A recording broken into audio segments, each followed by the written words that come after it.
À la une de l'actualité ce soir, la détermination des syndicats de l'éducation et de la recherche dans leur lutte en cours. Ils dénoncent le dilatoire des autorités politiques dans la résolution de la crise, tout en réaffirmant que leur combat n'est pas que seulement pécuniaire. C'est surtout l'amélioration de la qualité de l'éducation au Burkina qui les préoccupe. Vous les entendrez dans ce journal. Et dans ce journal, la colère des productrices du pain Kokodunda face à la multiplication sur le marché des copies de ce pain très prisé par les consommateurs. Commerçants et productrices en appellent au gouvernement pour réguler le marché et éviter la prolifération de ces copies de Kokodunda qui laissent à coup sûr un goût pâle à l'économie burkinabé. Mais d'où viennent ces copies de pain? Quelle est la réaction des consommateurs face à cette concurrence? On en parle dans cette édition. Et dans cette édition, le cinéma pour dénoncer les violences faites aux femmes. Une série de 10 films produite par la réalisatrice burkinabé Fanta Nakro met en scène le visage hideux de ce phénomène qui ne cesse de prospérer sous nos latitudes. Les violences physiques et morales, tout comme les violences économiques et culturelles, qui sont dépeintes pour choquer et interpeller, comme vous le verrez dans ce journal. Ce sont là les titres du 20h. Mesdames, Messieurs, bonsoir. Ravi de vous retrouver. Mais d'abord, pour commencer, il reste exactement 23 mois pour la tenue des festivités du 11 décembre 2019 à Tinkodogo dans le centre-est. Dans un souci d'anticipation et afin d'éviter les désagréments de dernière minute, une mission du gouvernement burkinabé était à Tinkodogo ce week-end. Elle est allée échanger autour des formes et du contenu de la manifestation. Pour l'heure, aucun sou n'est disponible pour l'organisation, mais les différents acteurs identifient déjà les grands projets et les sites devant les abriter. Yacouba Gamene, Zoubaviel David Davire. Le 11 décembre 2019, c'est maintenant. La formule fait fortune depuis ce vendredi à Tinkodogo où délégations gouvernementales et forces vives de la région du centre-est échangent à bâton rompu sur la forme et le contenu de la 59e commémoration des festivités de l'indépendance du Burkina Faso. Les deux parties font ainsi dans l'anticipation en vue d'éviter les désagréments des dernières minutes. L'organisation des activités du 11 décembre se passait en année N et on avait chaque fois des difficultés pour terminer les travaux, que ce soit au niveau des cités, au niveau des infrastructures, même au niveau organisationnel. Pour ce faire, donc, le gouvernement a voulu ainsi anticiper. Déjà que nous avons fini à Gawa et que nous sommes en train d'organiser cette année Manga, donc on a voulu anticiper en lançant déjà les activités au niveau de Tinkodogo pour l'année 2019. À partir de ce moment, nous engageons donc les forces vives, l'ensemble des structures pour qu'ils prennent les dispositions nécessaires pour que les activités qui doivent être menées, pour que ça soit prêt en 2019 puissent l'être. Pour l'heure, aucun sou n'est disponible même si les acteurs identifient déjà les grands projets et les sites devant les abriter. Il s'agit pour le gouvernement de susciter une prise en compte de cette donne au niveau sectoriel. Et pour les populations, Tinkodogo 2019 est aussi une aubaine pour résoudre des questions existentielles de la région. La question d'eau est vraiment importante au niveau de la commune de Tinkodogo. Et si le comité national mis en place peut penser, sinon avec le concours du ministre de l'eau, pour que nous puissions quand même résoudre ce problème, ça sera une grosse épine pour nous enlever du pied. En plus, il y a la question d'emploi. Si vous constatez, la plupart de nos jeunes actuellement migrent vers les pays étrangers, ce qui n'est pas réconfortant pour nous. Donc c'est pour ça que nous pensons que la création des usines de transformation, que ce soit des pâtes d'arachide, où la région est un pôle de forte production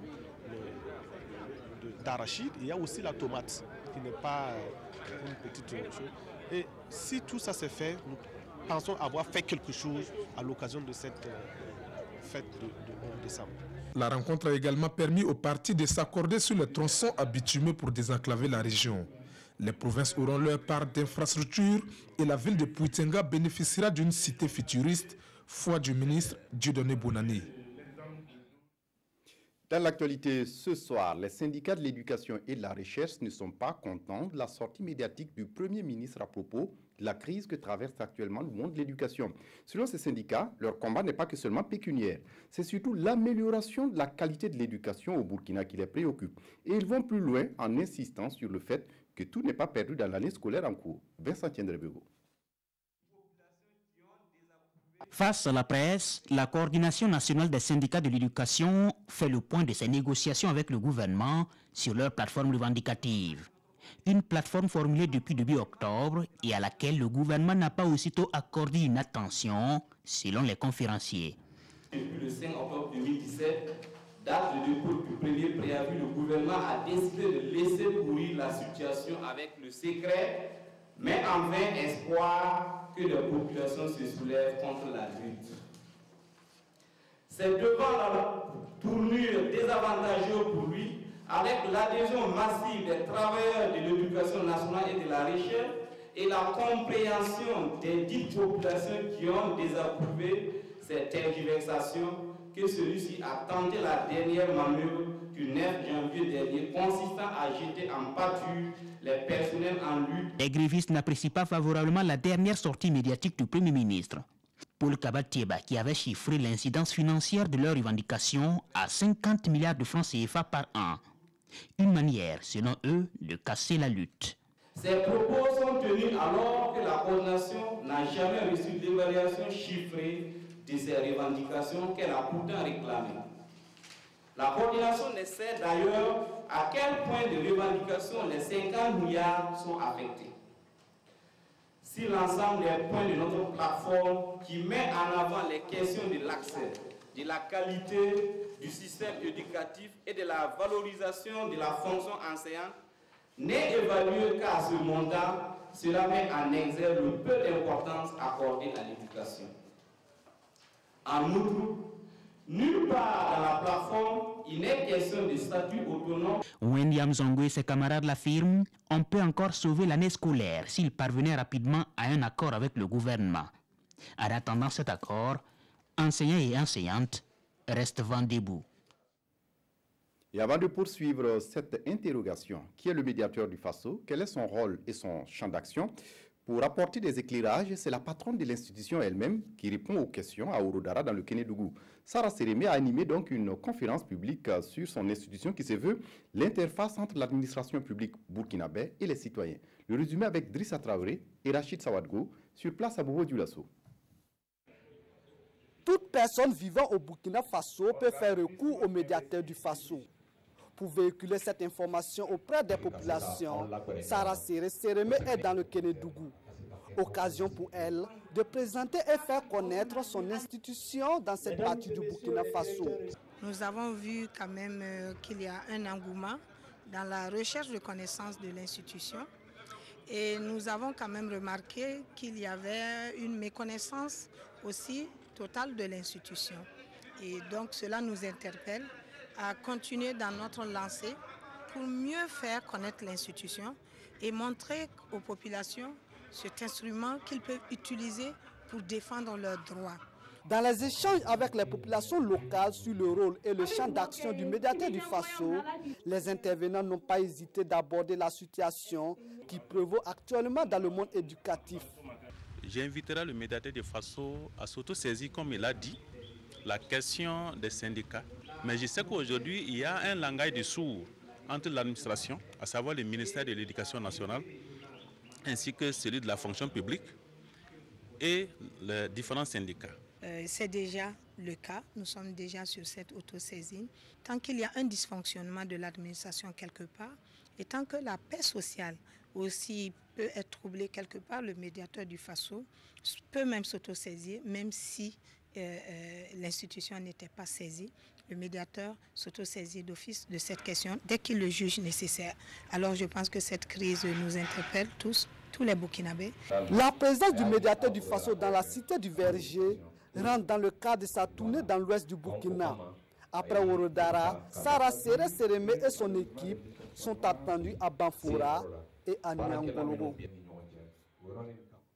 La province de la Tapoua n'est plus le Far West connu pour son taux élevé de criminalité et d'attaques à main armée.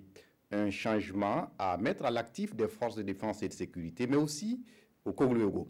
Ces milices d'autodéfense. C'est un rapport fait au ministre de la Sécurité en tournée dans la région de l'Est, Simon Compaoré, qui affirme de son côté que des moyens conséquents seront mis à la disposition des hommes sur le terrain pour traquer davantage l'insécurité dans cette partie du Burkina. Adama Guiti, Nyarkitida. Oh, avant, dans la semaine, on peut avoir 2 à 3 attaques même dans la semaine. Ces propos sont corroborés par le directeur provincial de la police nationale qui caricature le passé de la province de la Tapoa au Far West. La Tapoa était entre-temps appelée Far West tout simplement parce que tous les jours, on enregistrait beaucoup d'attaques. Aujourd'hui, la situation se présente autrement. Avant, même s'il fait 18h, on ne prend pas la route. Mais aujourd'hui, même à 0h, on prend la voie. Vers ici, on avait des problèmes de coupeurs. Maintenant, il y a eu un grand changement. Cela est à mettre à l'actif de ces hommes et femmes, 206 policiers au total, et l'ensemble des éléments de la gendarmerie et un détachement de l'armée pour la province de la Tapoa. Ils ont quadrillé la province de l'intérieur comme d'ailleurs sur ces 2 frontières extérieures avec le Niger et le Bénin, et les résultats sont là. Rendons grâce à Dieu et en tout cas on félicite encore les forces de défense et de sécurité. Alors vraiment, en tout cas il faut que la situation soit maintenue. 2017 a été une année où effectivement les attaques armées ont considérablement diminué. Donc ça va mettre à l'actif aussi effectivement de la collaboration de la population, de la conjugaison des efforts des forces de défense et de sécurité. Autre groupe, pas des moindres, et qui ont apporté un concours conséquent, ce sont ces hommes, hier décriés, aujourd'hui, forces de défense et de sécurité, autorités s'accordent à dire que les Kogluego ont été nécessaires. Les policiers, les gendarmes me disent même que la criminalité a baissé sensiblement dans cette zone qui était une zone rouge. Et ils expliquent que c'est dû en partie aussi à la bonne collaboration qui existe entre eux et les Kogluego. Dans toutes les unités de sécurité, que ce soit à Diapaga, chef-lieu de la province de la Tapoa, ou à Kanchari, à la frontière avec le Niger, toutes ont salué les efforts des Kogluego. Simon Compaoré demande simplement aux 2 camps de coopérer avant d'ajouter que des moyens leur seront envoyés pour traquer au mieux le grand banditisme et faire face à la menace terroriste ainsi qu'à la lutte contre le trafic de tous ordres qui se mène ici dans la province de la Tapoa. Et dans ce journal Bissa Gold, une entreprise de la place met à la disposition de l'Université de Ouagadougou, Joseph Kizerbo, une somme de 6 millions de francs CFA pour soutenir les étudiants en année de master dans les filières et entrer à l'exploitation minière. Ce sont des bourses qui vont faciliter les recherches de ces étudiants. Vincent Tiendrebego pour les explications. Cette signature marque le début d'un partenariat entre l'Université Ouaga 1, Joseph Kizerbo, et la société minière Bissa Gold.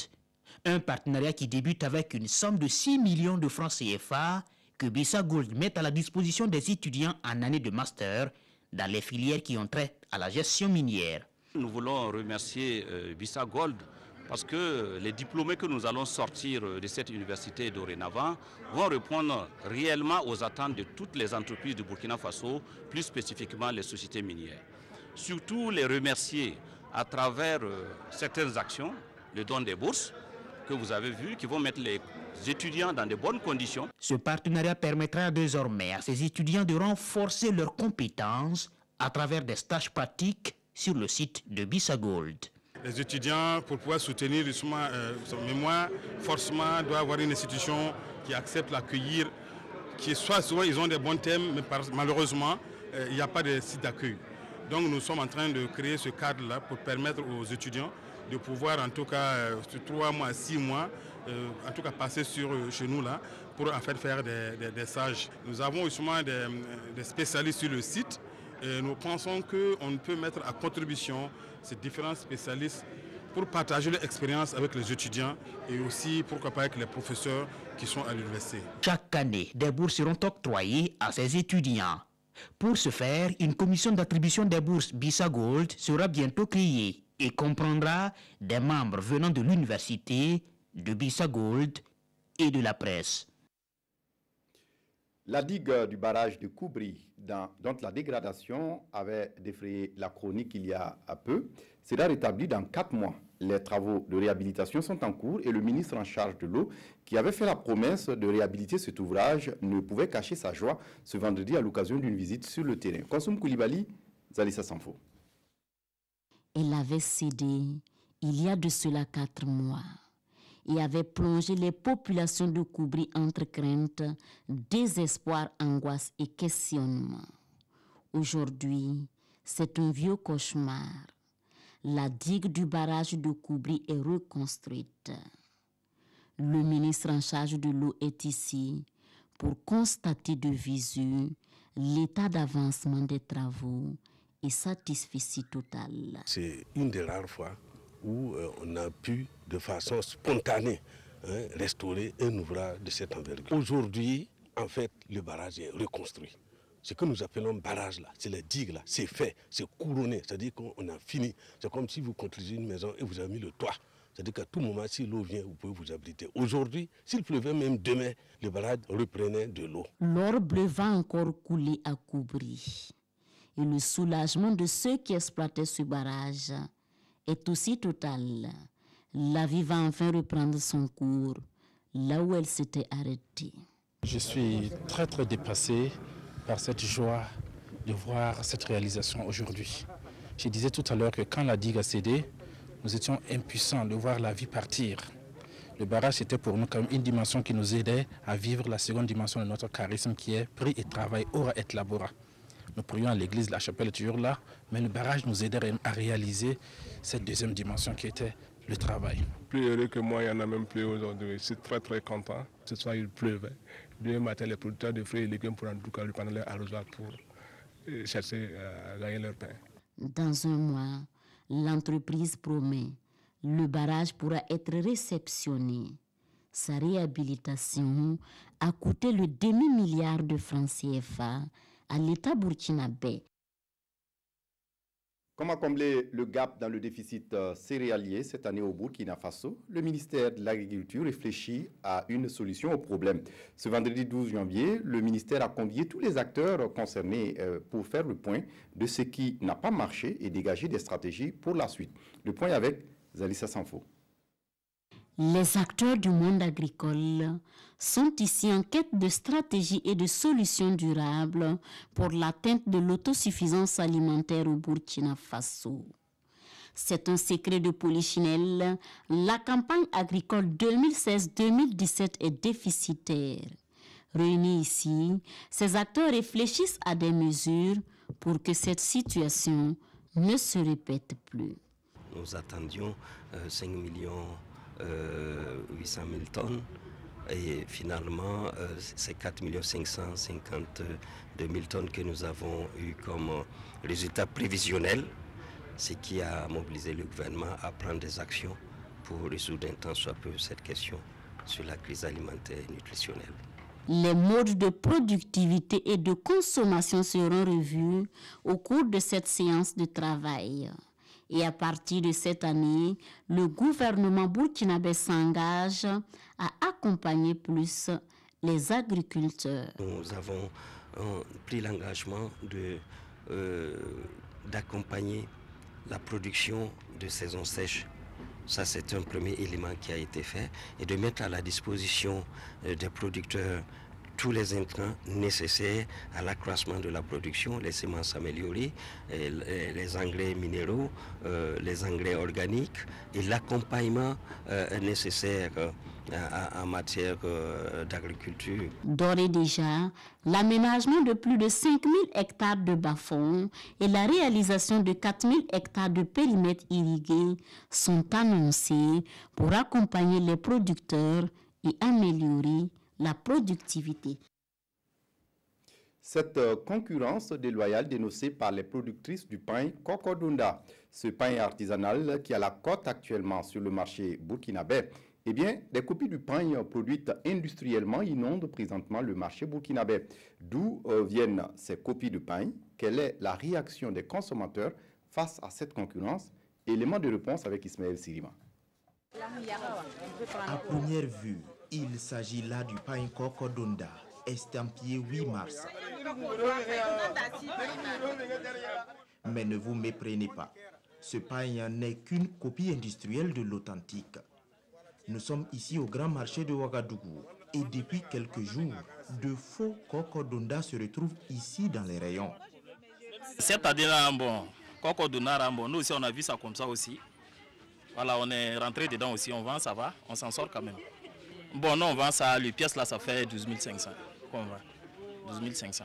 Donc les sachets là, bon, on fait ça à 52 500, on peut donner prix d'en gros.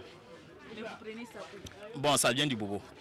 Pour le moment, en tout cas, on vend ça bien, plus que les autres 8 mars là.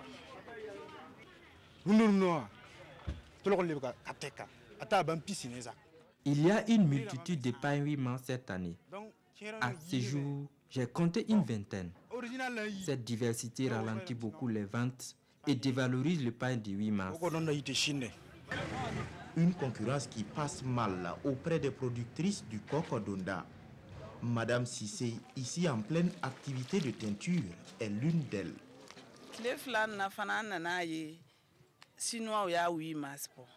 Depuis que j'ai constaté la copie du pain Cocodonda sur le marché, je suis découragée. J'ai présenté au ministère mon projet de faire du Cocodonda le pain officiel du 8 mars. Mais le ministère est resté muet. À ma grande surprise, je constate des copies du pain sur le marché. J'accuse les commerçants d'être les fautifs. S'ils ne donnent pas les échantillons aux Chinois, ils ne peuvent pas faire de contrefaçon. C'est donc une mauvaise nouvelle qui tombe au moment où ce pain, autrefois réservé aux pauvres, commence à prendre des couleurs. Les producteurs espèrent que les consommateurs burkinabés sauront distinguer l'original des pâles copies. En attendant, l'existence d'une multitude de pains 8 mars sur le marché est dénoncée par les commerçants et les producteurs de pain traditionnels. Ils appellent le gouvernement à prendre des mesures fortes pour réguler l'importation de ces produits sur le territoire national afin de promouvoir nos produits locaux et permettre aux artisans burkinabés de vivre de leur métier. Même si le faso d'Anfani, cet autre pain traditionnel tissé, n'échappe pas à la contrefaçon, le gouvernement burkinabé compte l'imposer dans les cérémonies officielles et les commandes publiques. Un arrêté ministériel est en vigueur depuis décembre et à ce propos, son contenu et sa portée avec Gérard Sommet et Mounir Akere. Le pain traditionnel, symbole d'une nation fière de ses racines et de son savoir-faire. Le port de ce tissu est fortement recommandé, surtout depuis la prise d'un arrêté par le Premier ministère le 29 novembre 2017. Un arrêté qui encourage les organisateurs d'événements à accorder la priorité au pain traditionnel pour les cérémonies officielles et les manifestations d'envergure nationale. Lorsque l'État a des manifestations pour lesquelles des marchés peuvent être lancés pour acquérir des supports de communication sur l'événement, notamment les pains. Donc l'État encourage que cela soit fait sur du pain tissé. Donc c'est une forme également d'encourager l'accès de nos artisans qui interviennent dans la transformation du coton sur toute la chaîne de valeur, en tout cas d'avoir accès au marché public. Recommandation certes, mais cette volonté du gouvernement de promouvoir l'identité culturelle burkinabé à travers le pain traditionnel prend un caractère obligatoire, surtout pendant les événements comme le 11 décembre, le 8 mars, le Siaou, le FESPACO et la SNC pour ne citer que ceux-là. Lorsqu'il s'agit des manifestations de l'État, pour lesquelles il y a un budget de l'État qui doivent porter sur l'acquisition des objets de communication, comme je le disais tantôt, c'est une obligation. L'arrêté n'impose pas, n'en fait pas une obligation pour vous, pour moi, mais c'est une forme pour amener en tout cas les structures de l'État qui ont des actions dans le cadre de la commande publique qui concerne les pains, que cela soit fait sur les pains tissés. Cet arrêté intervient alors que les différents marchés du pays sont inondés de copies de pain traditionnels produites hors de nos frontières. Une situation qui n'a pas été occultée par l'acte ministériel. À partir du moment où les uns et les autres vont faire une reproduction, parce que l'arrêté dit, s'il y a un motif, un message, un logo qui a été identifié par l'autorité, s'il doit être reproduit sur un autre support, il faut l'autorisation expresse du ministre en charge de l'artisanat. Donc, de ce point de vue, à partir de la date d'application de l'arrêté, ceux qui vont les faire, ils sont en porte-à-faux. Le pain traditionnel devient alors le pain officiel des grandes manifestations au Burkina. et la directrice générale de l'artisanat d'appeler à un sursaut patriotique pour promouvoir ce tissu qui reflète l'identité culturelle burkinabé et qui favorise l'émancipation de nos artisans. Pendant ce temps, l'UNPCB, l'Union des producteurs de coton du Burkina, qui souhaite le retour rapide à la culture du coton transgénique. La raison évoquée, les producteurs, selon l'Union, croulent sous le poids des difficultés. Difficultés d'appurement de leurs dettes et difficultés de subvenir aux besoins de leur famille. Explication, Yacouba Gamene, Nathalie Sawadou.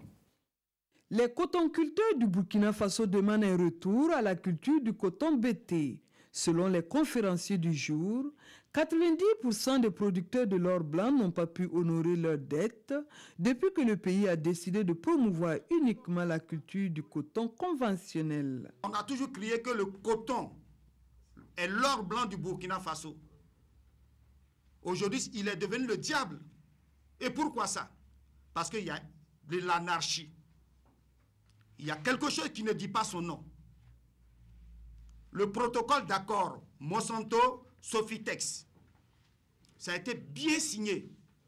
Et c'était par processus qu'il fallait remédier à la situation. Mais nous ne pouvons pas comprendre. La Sofitex n'étant pas préparée, ils ont bâclé, repoussé les BT, sans a priori préparer la semence. Et cette semence, c'est des graines qui sont allées prendre en huilerie, balancées à des producteurs. Conséquence, la saison 2015-2016 a tourné au fiasco. Et pire, pour l'année 2017, les données chiffrées sont inférieures aux 2 dernières années. Le Burkina perd ainsi sa place de premier producteur de coton au profit du Mali et se positionne avant-dernier en Afrique de l'Ouest. Au jour d'aujourd'hui, d'actualité, nous avons un rendement de 333 kg à l'hectare. Pour pouvoir avoir 7 tonnes, il faut en moyenne 20 hectares. Alors qu'avec le coton BT, alors on était arrivé à 2,5 tonnes à l'hectare. Aujourd'hui, il ne faut pas voiler les choses. Nous sommes à 90% tombés en impayés. 90%. Les crédits qui ont été soldés dans les caisses pour pouvoir produire, qui va les payer? Pour Casimir Youmou, la culture du coton BT a donné un regain de conscience qui a enrichi la population, stoppant du même coup l'exode rural. Et pour ces producteurs ici présents, le retour au coton conventionnel est une décision à laquelle ils n'ont pas été associés. J'ai soutenu le bureau qui est là en place. Mais il faut se dire, ce bureau m'a ouvertement fait la confidence qu'ils sont incapables de dire un mot devant la Sofitex. Pourquoi ça? Parce que c'est la Sofitex qui les a imposés, qui a imposé la liste de ces gens. Et il faut se dire, le président aujourd'hui, il a le dos au mur. Parce que c'est un analphabète. C'est un despotisme criard. C'est une insulte aux cotonculteurs. Parce qu'on nous a ramenés 30 ans en arrière, comme si ici au Burkina Faso, il n'y a pas de jeunes déscolarisés, des jeunes qui sont allés à l'école, qui peuvent assumer la relève. Toutefois, ils louent les gestes du gouvernement qui leur a offert des tracteurs et des motopompes pour booster la mécanisation agricole. Pour ces cotonculteurs, il est impératif de revenir à la culture du coton BT si l'on veut que le Burkina Faso retrouve sa place de premier producteur de coton en Afrique. On attend donc la réaction de la Sofitex pour nous éclairer davantage. Autre point de l'actualité ce soir, les travailleurs du ministère de la Communication et des Relations avec le Parlement se souhaitent des vœux pour 2018. Ce vendredi 12 janvier, ils se sont retrouvés à la maison de la télévision nationale pour la circonstance, Oumou Sissé pour le résumé. 2017 a été une année de dur labeur qui aura produit des résultats positifs. C'est du moins le bilan que fait la secrétaire générale du ministère de la Communication au cours de cette cérémonie de présentation de vœux. Des acquis au ministère et aussi à la RTB, à Sidoya et à la SBT.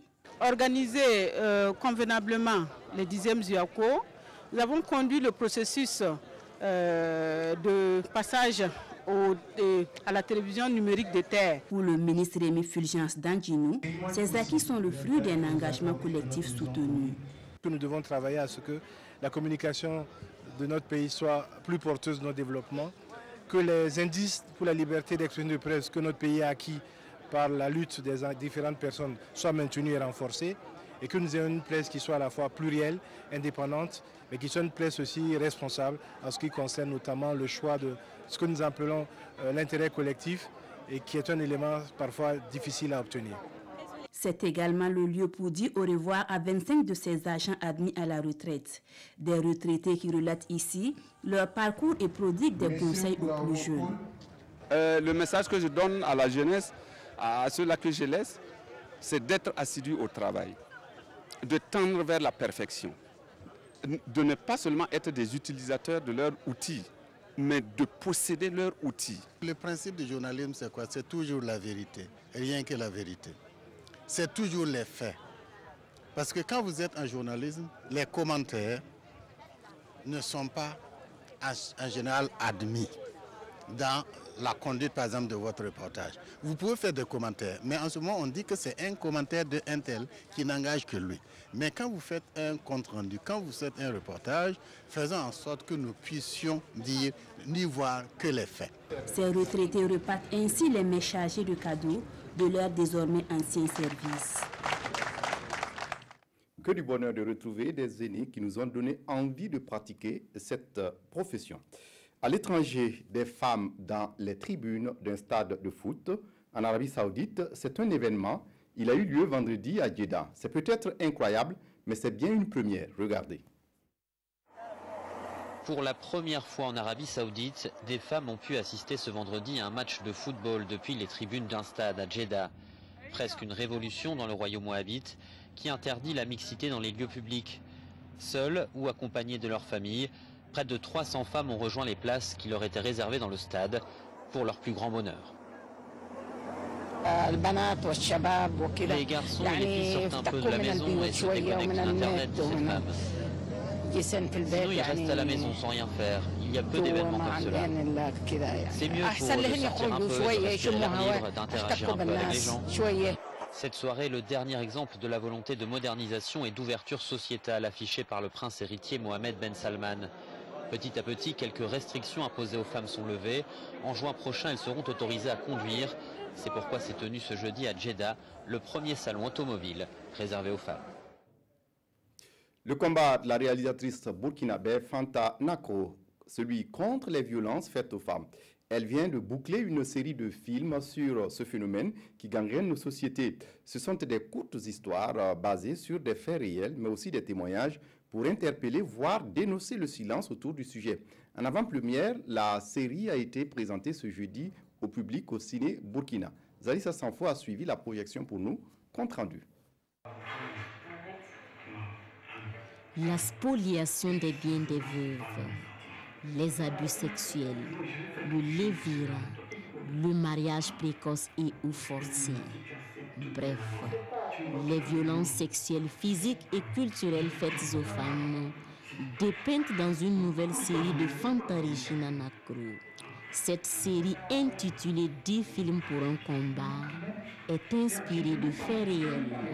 Très choquée, surprise, que pendant les recherches pour documentaires pour pouvoir écrire ces scénarios, de découvrir que par exemple dans la zone du Passoré, la question de l'inceste est très répandue. Et que non seulement c'est l'inceste mais aussi l'infanticide. Et j'étais étonnée de voir, je pensais que c'était effectivement seulement au Passoré, jusqu'à ce qu'il y a 2 semaines, on me dit que même dans ma propre région, dans la Sicile. Et si on agissait? Une question qui conclut cette série. Et c'est en cette question que se trouve l'objectif de la réalisation d'un tel film. Et pour le ministre en charge de la Justice, c'est un impératif. Il faut agir. Nous pensons que le titre du film est une interpellation pour que chacun de nous, dans sa portion de pouvoir, puisse apporter sa contribution pour que nous créions une situation où les droits de l'homme vivent mieux. Sinon, il y a beaucoup de choses qui sont faites. Vous avez vu dans mon discours, j'ai relevé les efforts qui sont faits. Mais nous restons convaincus que les seuls efforts que l'État mène ne peuvent pas être suffisants et qu'il me paraît contribuer à la sensibilisation et c'est très important. Respecter les engagements donc. Fanta Regina Nakroum, elle est engagée pour le bien-être de la femme. Elle est dans ce sens auteure de d'autres films du même genre comme Éteins cette lumière ou encore Mon mari ne veut pas que je travaille. Peut-être pour faire oublier la polémique sur des propos racistes qu'il aurait tenus, le président américain s'attaque à l'Iran. Il a exigé vendredi de l'Europe qu'elle accepte de durcir l'accord sur le nucléaire iranien, faute de quoi les États-Unis se retireront complètement de cet accord signé en 2015. Le président américain a confirmé vendredi la suspension des sanctions économiques contre l'Iran, levées dans le cadre de l'accord sur le nucléaire, mais pour la dernière fois a-t-il menacé. Donald Trump a lancé un ultimatum aux Européens pour qu'ils aident à corriger, je cite, les terribles lacunes du texte d'ici à 120 jours, s'ils veulent éviter un retrait pur et simple de Washington. Il juge que le pacte, pas assez sévère, a mené la communauté internationale à fermer les yeux sur l'action déstabilisatrice de l'Iran au Moyen-Orient et sur le développement de missiles balistiques par Téhéran. La politique de Trump et l'annonce faite ce jour représentent des tentatives désespérées de saboter un accord multilatéral solide, a réagi sur Twitter le ministre des Affaires étrangères iranien, Mohammad Javad Zarif.